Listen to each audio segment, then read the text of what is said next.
धर्म स्नेही सत श्रद्धालु यहाँ पर उपस्थित आप सभी भव्यवर पुंडरीक पुण्यात्मा महानुभाव आचार्य भगवान योगेंद्र देव स्वामी विरचित ज्ञानांकुश ग्रंथ की वाचना करते हुए विगत दिवस ज्ञान प्राप्ति का उपाय जानने की सम्यक चेष्टा की।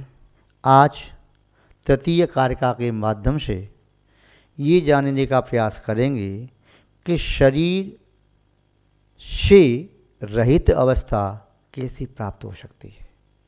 यह शरीर संसार का कारण है। देह संसारस्य मूलम स्यात्, यह देह संसार का मूल है। देह नहीं हो तो आत्मा बिना देह के संसार में जन्म मरण नहीं कर सकती। देह संसार का कारण है। देह है तो दुख है, देह है तो संसार का सुख है, देह है तो जन्म है, देह है तो मरण है, देह है तो रोग है, देह है तो बुढ़ापा है, देह है तो शेष अवस्था है, देह है तो फिर देह की अनुकूलता प्रतिकूलता भी है, देह की सम विषम अवस्थाएं भी हैं। देह है इसीलिए सब है, नहीं तो देह के धर्म ही न होंगे। देह है इसलिए देह के धर्म हैं, देह है इसी देह की पर्याय हैं, देह है इसी देह की अवस्था हैं, और देह नहीं तो फिर देह की से उत्पन्न होने वाले देह के आश्रित वे गुणदोष भी नहीं रहेंगे। महानुभाव, ज्ञान प्राप्त करने पर ही सम्यक मार्ग में गति संभव है, ज्ञान प्राप्त किए बिना नहीं। और ध्यान रखना, शब्द ज्ञान नहीं है, शब्द ज्ञान का कारण है। माचिस अग्नि नहीं है, अग्नि उत्पन्न करने का कारण है। ज्ञान सुख नहीं है, सुख को उत्पन्न करने का कारण है। आम का पेड़ आम नहीं है, आम के फल को पैदा करने का कारण है। माता पिता वह शिशु नहीं है, शिशु को जन्म देने के निमित्त हैं। मिट्टी मटका नहीं है, मिट्टी उस कलश को मटके को पैदा करने का उपादान कारण है। कुंभकार कलश नहीं है, कुंभकार कलश को बनाने वाला है। स्वर्णकार स्वयं वह आभूषण नहीं है, स्वर्ण के आभूषण बनाने का निमित्त कारण है, और स्वर्ण उसको उपादान रूप से बनने का वह उपादान कारण है। आटा रोटी नहीं है, रोटी बनने का निमित्त कारण है। ऐसे ही किसी भी पदार्थ में लगाते चले जाओ, जो कारण है वह कार्य नहीं है, जो कार्य है वह अपने ही कारण का कारण नहीं हो सकता। कारण कार्य अलग अलग है। बीज कारण है वृक्ष का, और वृक्ष का फल कारण है अगले बीज और अगले वृक्ष का, किंतु वही वृक्ष अपने बीज का कारण नहीं है। वही वृक्ष अपने बीज का कारण नहीं है, क्योंकि उस बीज से तो वृक्ष पैदा हुआ है। जब पैदा हो गया तो जब पैदा वृक्ष नहीं बना था तब बीज था, तो ये वृक्ष उस बीज रूप कैसे हो सकता है। अर्थात कारण के बाद कार्य आता है, तो कार्य से उस कारण की प्राप्ति नहीं हो सकती जिस कारण से इस कार्य की सिद्धि हुई है। शब्द ज्ञान नहीं है, इस बात को आपको बता रहे थे। तो आप पूछ सकते हैं, महाराज जी फिर शुद्ध ज्ञान क्यों कहा जाता है, अक्षर ज्ञान क्यों कहा जाता है। क्योंकि ये शब्द ज्ञान का कारण है। यदि मति ज्ञान में, अवधि ज्ञान में, मनप्रेत ज्ञान में, केवल ज्ञान में शब्द नहीं है तो क्या वो ज्ञान नहीं है। क्या कहना चाहते हो, उसे अज्ञान कहोगे। शुद्ध ज्ञान क्या शब्द से ही चलता है, भाव से तो ज्ञान नहीं होता, होता है। तो ये शब्द शुद्ध ज्ञान का कारण है, भाव शुद्ध ज्ञान का कारण है। शब्द तो माचिस की तरह से बताया था, जिससे मोमबत्ती जलाई जा सकती है, किंतु खाली माचिस से मोमबत्ती नहीं जलाई जाती। और माचिस भरी भी रख दो मोमबत्ती के पास तभी मोमबत्ती जलती नहीं है। तो मोमबत्ती जलाने के लिए कारण तो है, किंतु कार्य नहीं है। तो हमें शब्दों का सहारा उतना लेना है जितना सहारा एक पथिक अपनी मंजिल तक पहुंचने के लिए मार्ग में मिलने वाले माइलस्टोन का सहारा लेता है, उसे देख करके आगे बढ़ता चला जाता है। वो शाइन वुड का सहारा लेता है। शाइन वुड वह स्थान नहीं है गंतव्य, माइलस्टोन गंतव्य स्थान नहीं है, उसके माध्यम से आगे बढ़ रहा है। जो रोड है वह गंतव्य स्थान नहीं है, उसके मार्ग से आगे चल रहा है। ऐसे ही शब्दों के माध्यम से चल रहा है। घोड़ा गंतव्य नहीं है, गंतव्य पहुंचाने का साधन है। ये शब्द तो रथ हैं, इस शब्दों के रथ पर सवार होकर के हम मुक्तिपुरी को जा सकते हैं, अपने अनंत शाश्वत वैभव को प्राप्त कर सकते हैं। एक बार विद्वान के मन में आया कि मैं अपने शिष्यों के यहाँ जाऊँ। शिष्य के यहाँ पर जब पहुँचते, शिष्य बड़ी खातर करते, बड़ी खुशामद करते, बड़ा सम्मान करते, बहुत करते, आदर करते, सत्कार करते, कोई कमी नहीं। एक शिष्य के यहाँ पहुँचे। शिष्य प्रातःकाल का समय था, स्नान आदि कर रहा था भगवान की पूजा पाठ करने के लिए। शिष्य ने कहा गुरु जी से, गुरु जी आप भी स्नान कर लीजिए, भगवान की पूजा पाठ कर लें, परमात्मा की स्तुति करेंगे, परमात्मा का अभिषेक करेंगे, बड़ा आनंद आएगा।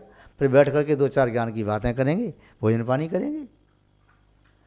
विद्वान ने कहा तुम्हें मालूम नहीं मैं कौन हूँ? आप बता दीजिए, जो मैं जानता हूँ क्या बात आप वही हैं या कुछ और हैं? मैं तुम्हारा गुरु हूँ, समझे? मुझे समझाने की चेष्टा मत करो। स्नान कर लो। ये सब क्या होता है स्नान करने से? सब बाहर की क्रिया है। मेरी आत्मा पवित्र है, मेरी आत्मा में निरंतर ज्ञान की सरता बह रही है, ज्ञान की गंगा बह रही है। ये 2 लोटा पानी डालने से क्या होगा? क्या से पवित्रता होती है? उस नामधारी गुरु ने शिष्य को डांट दिया।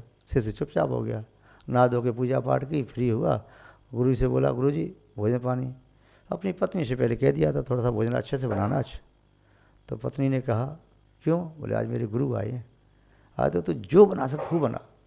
अब पत्नी ने भी जितने भी पकवान बना सकती थी खूब पकवान बनाए, और ऐसे पकवान बनाए जिन पकवान के साथ जितना पकवान खाओ उससे दुगना पानी पियो तो पकवान पचें, नहीं तो पकवान खाना पेट को फुला करके गुब्बारा बना दें। अब क्या ना, विद्वान तो पहुँचे, शिष्य ने इतनी जब भगत की तो क्यों कमी करें। फिर भी शिष्य गुरु जी और ले, गुरु जी ये नहीं लिया, गुरु जी हलवा, गुरु जी मंगोड़ी, गुरु जी दाल बाटी, गुरु जी ये कचौड़ी, गुरु जी ये समोसा, गुरु जी जलेबी इमरती, गुरु जी रसगुल्ला रह गया, गुरु जी रह गया। और खिला खिला के गुरु जी को पानी तो पीने ही नहीं दिया बेचारी ने। गुरु जी ने एक गिलास उठाया, अरे गुरु जी पानी तो पिए, ये तो लो पहले का नाम है। और ज़्यादा क्या हुआ, फिर उसे मीठी शक्कर की चाशनी और पिला दी ऊपर से कि ठीक है। फिर गुरु ने कहा और ये तो ज़्यादा मुँह मीठा हो गया, तो कोई बात नहीं, ये थोड़ा खट्टा सा पानी और पी लो, इसमें नमक की अच्छा मिर्ची भी खटाई वगैरह पड़ी है, पिला दिया। अब गुरु जी से कहा गुरु जी ठीक है। गुरु जी को पेट भर गया, अब तो उठना बैठना मुश्किल हो गया। कक्ष में उठा दिया, बाहर से सांकल लगा दी। गुरु जी ध्यान आत्मा करो, आप तो ज्ञान आत्मा ध्यान करो, ज्ञान की श्रद्धा बह रही है। 10 मिनट भी नहीं हुए, गुरु जी का कंठ तो प्यास के मारे हाहाकार करने लगा, सूख गया। पानी पानी पानी, क्योंकि इतना गरिष्ठ भोजन किया, उसको पानी चाहिए। फिर चाशनी पी गए गुरु जी, और फिर खाना में जलजीरा वगैरह खाना में खटाई का पानी पी गए। अब तो गला सूखे, पेट में जो भोजन था वो फूला, अब तो खाना पानी के मारे लोटपोट होने लगे। बार बार आवाज़ लगाए, बेटा शिष्य पानी दे दो, 1 लोटा पानी दे दो। अरे गुरु जी कैसी बात कर रहे हैं आप 1 लोटा पानी की? आपके अंदर तो ओहो निस्सीम ज्ञान की गंगा बह रही है, आपकी तो सरता सतत प्रवाही सरता बह रही है, उसमें से 1 लोटा पानी निकालो पी लो। क्या करना बाहर के पानी से, क्या होता है बाहर के पानी से? गुरु जी पियो। गुरु ने खूब दरवाजे को खटखटाया, दरवाजे मजबूत थे, तोड़ने का प्रयास किया, टूटे भी नहीं। गुरु ने बार बार चिल्ला चिल्ला के थक गए और बार बार मूर्छा कर गिर पड़े। फिर होश आए, फिर दरवाजा खटखटाए। शिष्य टस से मस नहीं हुआ, क्योंकि शिष्य भी तो नहीं गुरु का था। और ठीक है गुरु जी, आपने मुझे ज़िंदगी भर पाठ पढ़ाया, मुझे तो आज ही मौका मिला है पाठ पढ़ाने का, तो देख तो लो। तो जब देखा गुरु जी अब तो अचेत हो गए, मूर्छा आ गई, कहीं ऐसा ना हो राम नाम सत्य हो जाए। शिष्य ने दरवाज़ा खोला और पानी लाया, पानी पर डाला तो होश आया। मोबाइल लगा, क्या हुआ गुरु जी? ज्ञान की गंगा सूख गई क्या? सरता जो बह रही थी। उसने कहा बस मुझे क्षमा कर दे, मुझे अपने ज्ञान का अहंकार हो गया था, वास्तव में प्रभु भक्ति पूजा परमात्मा की सेवा करना भी अनिवार्य है, शरीर की शुद्धि करना भी अनिवार्य है। उसका हम उपहास और उसका प्रयास नहीं कर सकते। तूने मुझे सही सबक सिखा दिया, अन्यथा मेरी दुर्गति हो जाती। वह शब्द पाठी विद्वान सुधर गए। वह सुधर गए कौन से थे मुझे नहीं मालूम। शायद उस समय रहते होंगे शब्द पाठी विद्वान, ऐसे नहीं होंगे। यदि हों तो उनको भी सुधर जाना चाहिए, नहीं तो कौन से शिष्य से पाला पड़ जाए कुछ कह नहीं सकते। आज के ज़माने में शिष्य भी कमज़ोर नहीं है।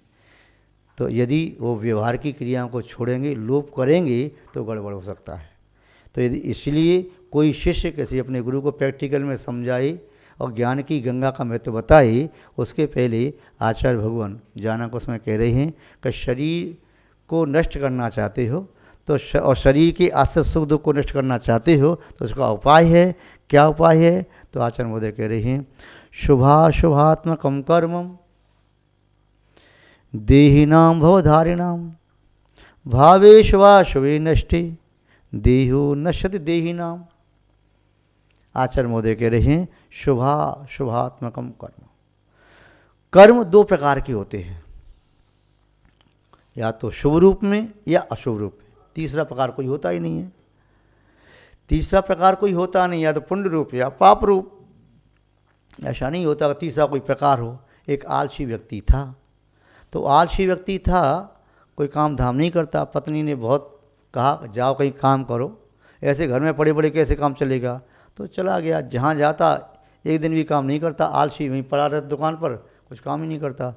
दुकानदार ने कहा बस उठा के दे देना। अरे सेठ जी उठा के आप ले लो, छोटी सी चीज़ है, कोई बहुत भारी थोड़ी है, उठा लो। वो दुकानदार को लगता है नौकर मेरा है, मुझे ऑर्डर दे रहा है, चल भाग यहाँ से। दूसरे दिन बुलाते नहीं, बेचारा 10-20 दुकान छोड़ करके आ गया। पर पत्नी से ने कहा तुम क्यों नहीं काम करते हो? बोले मैं क्या करूँ, काम करने गया तो उसे भगा दिया मैंने मुझे को। चलो पत्नी गई और मिलिट्री वालों की जो मेस थी वहाँ काम होता था, उससे उसका परिचय था, उसका भाई लगता था। बोले यहाँ पर इसको नौकरी पे लगा लो। लगा लो, कोई काम नहीं है विशेष, और यहाँ पर मेस में तो हाँ ही काम कर लूँगा, खाने पीने का काम कर लूँगा। और वो बड़ा आलसी आदमी। तो उसका जो मेस का मालिक था उसने कहा मैं अभी जा रहा हूँ बाज़ार से सब्जी आदि लेने के लिए, तब तक एक काम करना, ये मटर रखी है ना, इन पूरी मटर को छील करके छोटे छोटे दाने अलग रख लेना, बड़े बड़े दाने अलग रख लेना। जी बिल्कुल ठीक जी, सुन लिया, समझ में आ गया? अरे जी कैसी बात करते हो, आपने ये तो कहा छोटे छोटे एक तरफ, बड़े बड़े एक तरफ, बिल्कुल छिले रख लूँगा। ठीक है। लौट करके आए, बे महाशय आराम से खुराटे मारे, जगाया, उठ उठ उठ उठा, वहाँ कर मल करके, हाँ क्या है? वो काम हो गया? बोले कौन सा काम? जो बताया था ना, मटर को छील लेना, दाने छोटे छोटे अलग रखना, बड़े बड़े अलग रखना। क्या हुआ काम? मैं तो काम करने ही बैठा था। तो क्या हुआ? देखो मैंने पहली मटर की फली उठाई, वह छीला, तो उसमें क्या हुआ मैंने देखा, एक दाना छोटा था, एक दाना बड़ा था, पर बीच में एक दाना बीच का था। तो आप ये कह के गए कि छोटे दाने एक तरफ में, बड़े दाने दूसरी तरफ में, पर बीच वाला कहाँ रखना था आपने बताया नहीं, तो मैं क्या करता। इसलिए तो जो व्यक्ति इस प्रकार के आलसी होते हैं तो वे काम करना नहीं चाहते, बचना चाहते हैं। तो यहाँ पर बता रहे शुभाशुभ कर्म दो ही कर्म में, तीसरा कोई ऑप्शन है ही नहीं। उसके लिए एक उस दाने में छोटा मान करके छोटे में डाल देता है, बड़ा मान के बड़े में डाल देता है, बीच का कोई ऑप्शन था ही नहीं। परंतु वहाँ हो भी सकता है, परंतु यहाँ पर ऑप्शन नहीं है कर्मों में, तो दो ही भेद हैं, पुण्य कर्म या पाप कर्म। तीसरा कोई कर्म नहीं है, दो भेद में सब कर्मों के भेद हो जाते हैं। तो यहाँ कहा शुभ और अशुभ भाव, शुभ भावों से शुभ गति की प्राप्ति, अशुभ भाव से अशुभ गति की प्राप्ति। आचार्य भगवान कुंत स्वामी जी ने क्या कहा अनुसार में, असुहादो यादो स्वभावादो सग स्वमाऊ दुष्य भावम जाने तम तेर जम तेरु चैतम कुड़हो।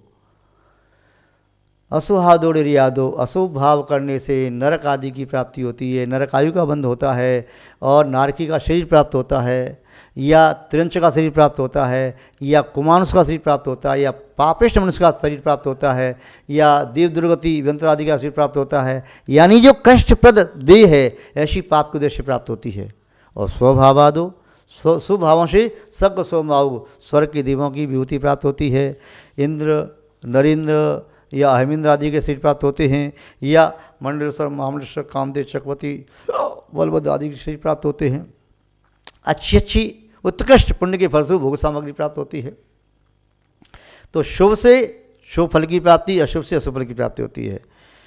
असुआदो रियादो स्वभावादो सग स्वभाव द्विषी भावों जाने, आचरण को तुम स्वामी के दोनों भावों को जान करके जमते रुचि तुम करो, जो तुम्हें रुचि सो करो, दोनों बता दिया। ऐसी कह रही शुभ से शुभ मिलेगा, अशुभ से अशुभ मिलेगा, फिर हम तो ये चाहते हैं कुछ भी ना मिले, तो दोनों को छोड़ दो। शुभ और अशुभ दोनों कर्मों को छोड़ करके देहिनाम भविधारणाम, शुभ और अशुभ कर्म से शुभ देह, अशुभ कर्म से अशुभ देह मिलती है। इसीलिए भावे शुभाशुभे नष्टे, अपनी आत्मा से शुभ अशुभ भाव को ही नष्ट कर दो। प्रवचन सार में आचार्य कुंद स्वामी ने कहा कि यदि जो व्यक्ति शुभ और अशुभ दोनों उपयोग को नष्ट कर देता है, शुद्ध उपयोग को प्राप्त होता है, और शुद्ध उपयोग में बढ़ता हुआ व्यक्ति आत्मा की शुद्ध दशा को प्राप्त कर लेता है। तो भावे शुभाशुभे नष्टे, शुभ और अशुभ भावों को नष्ट करके क्या करता है? भावे शुभाशुभे नष्टे देहो नश्यति देहिनाम, जो देह को धारण करने वाले देही हैं, देहो नश्यति, वह शरीर को नष्ट करने में समर्थ होते हैं। और कोई उपाय नहीं है। जो उपाय है देह को नष्ट करने का, वही उपाय प्रॉपर है। देह का बीज यदि आपके पास है, कर्म आपके पास है, तो देह को नष्ट नहीं कर सकते। देह का कारण बीज, जो कर्म है उसे नष्ट कर दोगे तो देह पैदा नहीं होगी। जिसने बीज को जला दिया तो खेत में पेड़ कैसे पैदा होंगे? मेरे खेत में बबूल के पेड़ न हो तो काटता है, बेशर्म के पेड़ न हो तो काटता है, उनको काटने से नष्ट नहीं हो पाएंगे। फिर वो कोई बीज गिरेगा और होते जाएंगे। अरे जो बीज बोने वाले हैं, कोई व्यक्ति आपके खेत में बीज बो जाता है या आपने भूल से बो दिए, उन बीजों को जला दो, आपके खेत में फिर बबूल पैदा नहीं होंगे या बेशर्म पैदा नहीं होंगे। ऐसी कह रही है, उस कर्म को नष्ट कर दो। शुभ और कर्म के नष्ट कैसे होंगे? कर्म का कारण जो भाव है उसे नष्ट कर दो।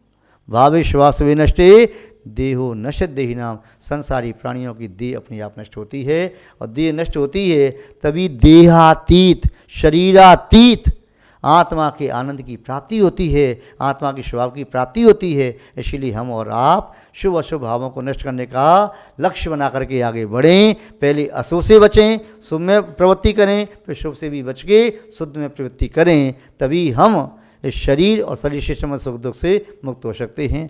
आज बस इतना ही पर्याप्त है।